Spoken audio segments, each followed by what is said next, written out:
大语文千万字，大家要看大家做伙来捌一日。咱知讲真侪出名台语歌，拢有写到批，像讲无字的情批、爱情的汉诗批、甲一张批。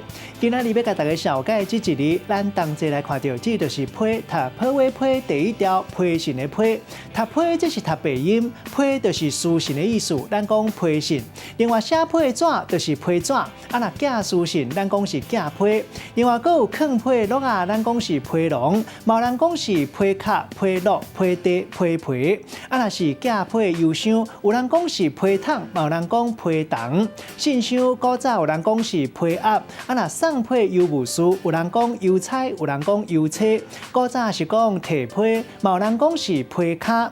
另外顶诗对下诗的协考改正，咱讲是批诗，也佫有评判、评论，咱讲批评。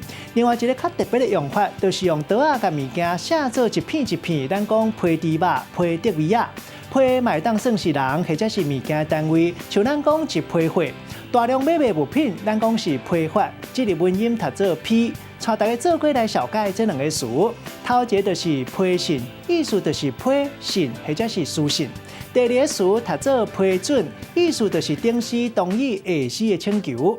咱用一句话来举例，甲这两个词合做伙。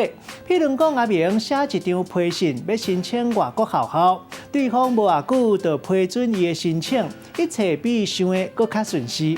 今仔日小解这一日读做批，这是背音；另外文音读做批，提供予观众朋友来参考。